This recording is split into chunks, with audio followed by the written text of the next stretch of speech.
Assalomu alaykum videomiz kanalining kuzatuvchilari, chorva ish qog'ozlari. Mana bugun haftaning shanba kuni 21-fevral. Biz o'zimizning xonadondan Marg'ilon shahridan kichkinagina videorolik ko'ryapmiz. Bugungi videorolik ko'rishimizdan maqsad qo'ylarimizni o'tgan oy tortgan edik.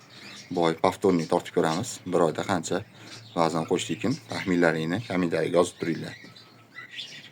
Mana akalar, qo'ylarimizni ochib oldik. Tarozimizni ham olib kelib olganmiz.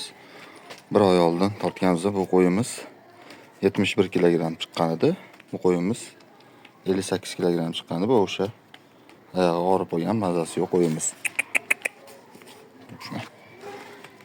Taxminlaringni qilib turinglar, necha kilodan chiqar ekan.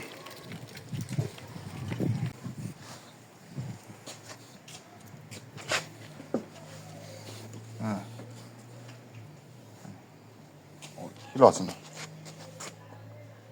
71 kilo.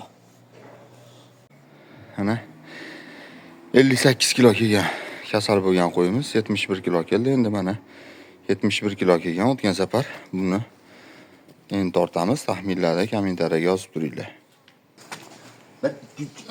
Hoppa.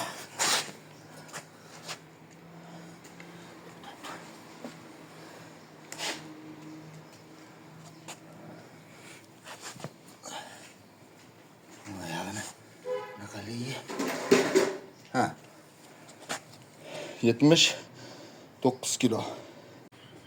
Mana akalar, qo'ylarimizni tortib oldik. Hech kiyimlarini berib berdik. Mana o'tgan safar 58 kilo kelgan qo'yimiz. Kasal bo'lgan qo'yimiz 71 kilo keldi. Mana kasal bo'lmagan sog'lom 71 kilo qo'yimiz bir oyda 8 kilo qo'shib 79 kilo bo'pti, xudo xolasa. Hozir mana ko'pchilik gapiryapti, yem berayotgan yemingizni bir oyga bitta qo'yga 300 ming so'm yemingiz qimmat deyishyapti. Mana 8 kilo semirgan bo'lsa, 8 kiloda tri vaznga 80 mingdan ko'paytirsak, bu qo'yimizni 640 ming so'm bo'lar ekan. 300 ming yeganiga chiqarsa, bir oyda mana 340 ming so'm foyda bor ekan. Xudo xolasa bo'lmadi deganda 300 ming, 350 ming foyda bo'ladi. Bu gapim bilan nima demoqchiman? Chorva baraka bor.